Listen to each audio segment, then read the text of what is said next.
Welcome back to Catastrophes. We've been getting a lot of questions on our Facebook page about filament. One, how do we get multiple colors with hardly no filament poop? And two, how we're treating and storing our filament when not in use. We're going to answer both of those questions and more today, so let's get into it. Sean wanted to make a colorful 3D print, but like you, we can't stand to waste so much filament as poop. That being the lovable term for when the leftover filament is purged for multicolor prints. So he dove into some settings that you can find in almost any slicer software that will decrease the amount of waste to almost nothing, and came up with a simple solution that looks a lot more complex than it really is. Yeah, I couldn't believe not only how well it turned out, but how well it was received. After posting photos of these finished products, I got questions from other printers in the area. This easy method was right in front of my eyes the whole time, and I can't believe it was so easy. So I just used the layer tool and set the height from the slider bar in the Bamboo Lab Slicer and began playing with the colors. So I've gone ahead and laid out the colors in my AMS of what I want the final product to look like. And you can use any model of your choice that has enough room to actually throw 4 layers at. Then you just select it, and then you go to your color painting tool. You just pick a color up here, increase the range.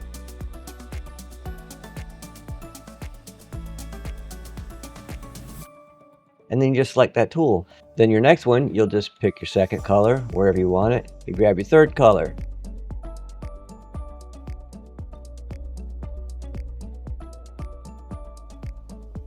Final color. If it's not enough, then you can just extend it out, but you can play with that and get them just the way you want them. Once you're happy with whatever you've painted your model in, you have a really complex looking 3D print that no one will be able to tell that it only took you a few minutes. And since it is only changing one color every, multiple layers, your print time will also decrease because it's doing all of this at one time, then this, and this.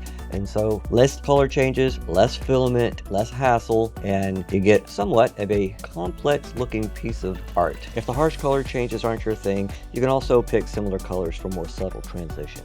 From a level plane, it's evident how this was printed, but from most angles, it just gives you that certain complexity that makes your print stand out and eye-catching. Another great benefit from doing this is it only changes colors 4 times. And if you have an AMS, you don't have to babysit your printer. It just comes out the way you intended. And we all know time is money, but you never want to sacrifice quality. The other question was, how do we both treat and store our filament? This question has caused us to come up with some thoughtful and creative ways to extend the shelf life of our filament. Here's how we take care of ours. We started using these vacuum bags, but only after a week of constant color changes in the AMS and resealing each roll, it became just too inefficient. So I went to Walmart and I found these Mainstays 2-pack cereal boxes. They're around $6 each, but in combination with these also cheap $25 bookshelves, they fit 10 containers. So we just stacked 2 of these shelves together so we can now see each labeled color for quick color changes. And we also invested in 4 more of these bookshelves to use as under storage on our table. So I took my wife's old craft table and set it on top of it, and it seems to be perfect for all 4 of us. On my other tech channel, I talk a lot about saving your silica packet because it can save your expensive electronics, and it has me numerous times when they get wet. So I have tons of these that we can throw into each container to help keep that residual humidity down. So with some labels and some clear containers, it's so much easier to imagine and create each 3D project. And I know that if you're anything like me, if your room stays clean, you have a lot more thought for creativity versus cleaning up. So it's just easy as that, and it looks nice too.